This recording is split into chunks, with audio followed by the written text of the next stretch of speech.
Magandang araw sa lahat, welcome po ulit dito sa atin channel ang Biyahe e Komida. Punta tayo sa atin topic. Folk singer Corita Baldado matapos ma-stroke, di iniwan ng partner. Ang sakit sa pakiramdam habang pinapanood namin ang panayam ni Julius Babaw kay Luisito o Chito Santos, ang partner ng OPM icon na si Corita. Nakilala si Corita sa mga classic OPM hits na Oras Na, Lolo Jose, Sierra Madre, Gising na o Kuya Ko, at marami pang iba. Siya ay bedridden na ngayon at hindi nakapagsasalita matapos na stroke ilang taon na ngayon ang nakararaan. Isa rin siguro sa dahilan kung bakit na stroke si Corita ay sa dahilang ang minana niyang bahay sa ina sa Sacred Heart, Quezon City ay nasunog noong 2018 at ni isang gamit ay wala siyang naisalba. Samantala, mga miyembro ng OPM may benefit show para makatulong kay Corita. Corita, Lolita Carbon, Cookie Chua, Shadow Barrio sa Chito Santos. Lolita Carbon kay Corita. Napakasakit na makita ko siyang ganyan.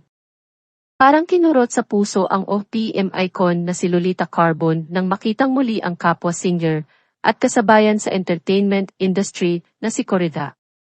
Hindi napigilan ni Lolita ang maging emosyonal sa muling pagkikita nila ni Corita o Socorro Avellino sa tunay na buhay, lalo na sa kondisyon nito ngayon.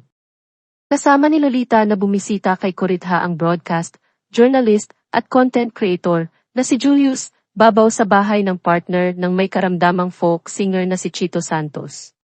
Personal na nasaksihan ni Lolita Carbon ang kalagayan ngayon ni Corita na bedridden na at hindi na rin makapagsalita at makagalaw ng maayos. Masama sa pakiramdam ko na makita ko siyang ganyan. Wala naman may gustong mangyari iyon sa kanya, ang pahayag ni Lolita sa vlog ni Julius.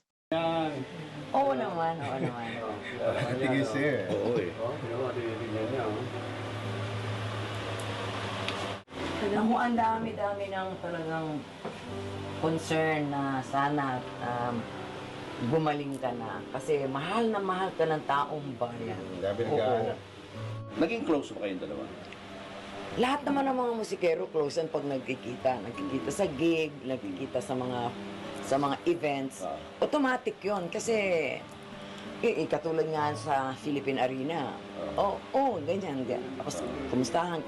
Basta, mga artist gano'n eh. By heart, talagang automatic yun na, kasama pala tayo. Mga gano'n ba?